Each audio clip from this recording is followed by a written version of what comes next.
Story with Binaca. सुनिए कहानी Binaca की जुबानी। तो लीजिए, हाजिर है तीर्थंकर चरित्र श्रृंखला में कहानी चौथे तीर्थंकर भगवान अभिनंदन की।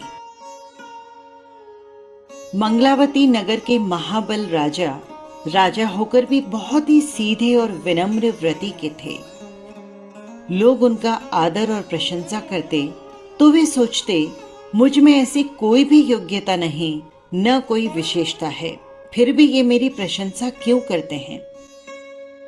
यदि कोई उनकी निंदा करता तो वे बड़ी ही सरलता के साथ कहते, आप बहुत हितैषी और सच्चे हैं, इसीलिए मेरे दुर्गुणों को प्रकट करके मुझे निर्दोष होने में सहायता करते हैं। इसी प्रकार की गहरी सरलता और उत्कृष्ट विनम्रता के कारण संयम लेने के बाद वे समस्त मुनि संघ के लिए एक आदर्श बन गए। कहा जाता है कि उनकी उत्कृष्ट विनम्रता और सरलता के कारण ही उनकी आत्मा इतनी पवित्र हो गई कि उसी भाव में उन्होंने तीर्थंकर नाम कर्म का उपार्जन कर लिया। महाबल मुनि शरीर त्याग कर विजय नामक अनुत्तर विमान में देव बने। देव आयुष्य पूर्ण कर अयोध्या के राजा संवर की रानी सिद्धार्था के गर्भ में अवतरित हुए। माता ने 14 स्वप्न देखे। पूर्व जन्म में विनय और सद्भावना के संस्कारों के कारण उनके गर्भ में आते ही माता पिता आदि समस्त राज परिवार में विनय के, एक दूसरे के सम्मान और अभिनंदन करने के भाव स्वतः ही स्फुरित होने लगे। अयोध्या के नगरवासियों में एक सहज वातावरण बन गया। बूढ़े, युवक, बालक सभी परस्पर एक दूसरे का स्वाभाविक अभिनंदन वंदन करते और एक दूसरे के सद्गुणों का भी अभिनंदन करते।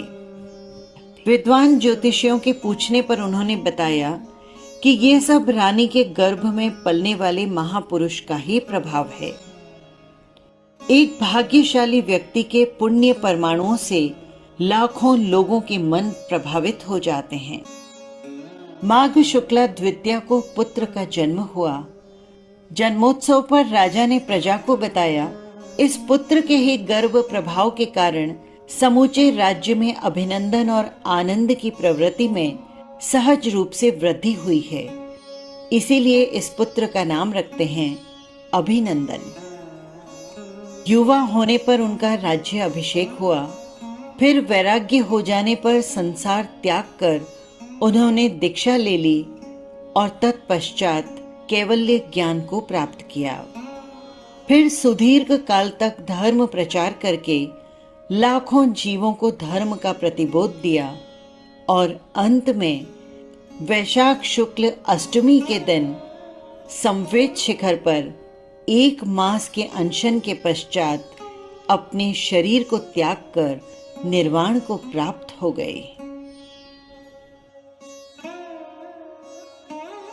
ये था चौथे तीर्थंकर का चरित्र। 5वें तीर्थंकर चरित्र के साथ फिर मिलेंगे। जय जिनेंद्र।